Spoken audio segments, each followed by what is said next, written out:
mentioned that one of the issues that binners face is we're not all connected online and on the internet. So it's a challenge for us to organize ourselves and get together with that kind of technology. So one of the things, of course, that does happen is we all live in a fairly close vicinity. So we know one another and we go knocking on each other's doors, and that's sort of primitive organizing, but that's how we've been doing it.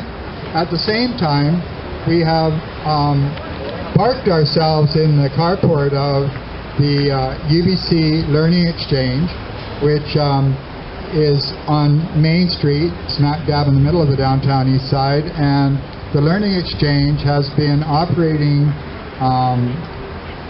in the area for 15 years. It's their 15th anniversary. And one of the big pluses of the Learning Exchange is that they do have computers and they are connected to the internet, and they do invite opportunities for people like binners to come to the Learning Exchange and become engaged in learning about the computers, and it gives an opportunity to people from UBC to become engaged with us, and there's an exchange that goes on in that process that I think is really rich. So while we may not be all that connected at this point in time, we're headed in that direction.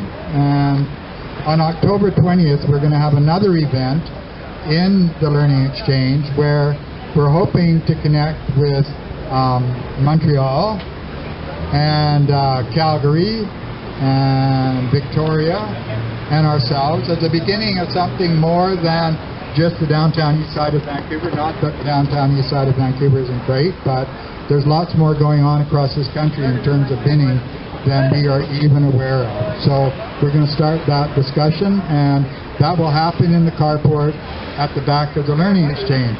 But as I mentioned, October this year is the 15th anniversary of the Learning Exchange in the downtown east side, and Kathleen is here to tell us a little bit about the Learning Exchange and the good work that goes on here with it. Isn't it a great day for the coffee cup revolution? First of all, before I go any further talking about what we are at the UBC Learning Exchange, I want to have a big round of applause for Ken and for everybody. It was his vision, and I really want to appreciate him for getting us all here together today.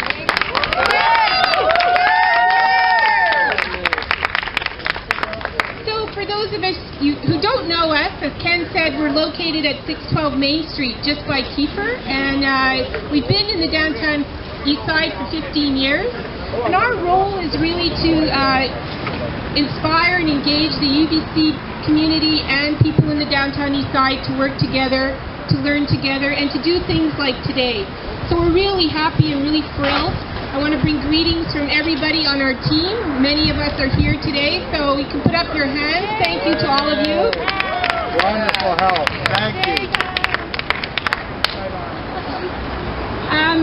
For those of you who don't know us as well, we run tons of programs and we have initiatives that help support people who wouldn't normally get together to come together. And so for us, our work is very much about social sustainability and how to build inclusive communities where people with lived experience, people with academic experience, and people who are learning as students and people who are learning as just people in the community can come together. So that's a big part of our job. We would like to remain involved in the coffee cup revolution and support the binners. Over the last few months, as Ken said, binners have been coming together and really invigorating our carport. Now, most carports are pretty boring places, right? They're places where you park cars. In our case, we don't have any cars in there. We have bikes. We have recycling, but it's nice to have people in there talking about things that matter to them, talking about things, about how we can improve livability and sustainability for everybody in the community. So I want to say cheers to the coffee cup revolution. Come and check us out. Thanks very much. Thank you, Kathleen. Stay, Kathleen. Yeah, great. Of course, we've gathered up all these cups, and as you can see, we're doing some things with the cups. We've got some creative types over here, and we're going to talk a little bit more about that in a few minutes. But at the end of the day, we have to deal with all these cups. And at the moment, most of these coffee cups would be destined for the landfill. You know, it's great that we've been able to pick them all up, but on other days when people are drinking coffee out of paper cups, they're throwing them away. They get cleaned up by the city of Vancouver. They're in the waste receptacles everywhere, and eventually they get to the dump. And today what we're actually going to be doing with these cups is we're going to be at least recycling them. All of these cups are made out of new paper. They're not recycled paper. These are new trees that have been cut down to make this stuff, I guess for hygienic reasons or whatever. Strength of cup. So, but we don't have an army of people to take all these cups into the recycling depot where they get recycled. So we've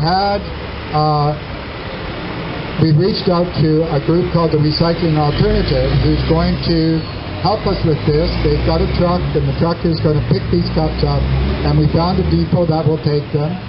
We think they get recycled. We don't exactly know, but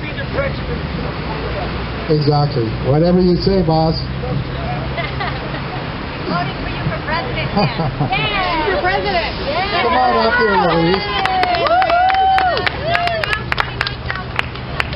29,000. Wow, that's wonderful. Hi.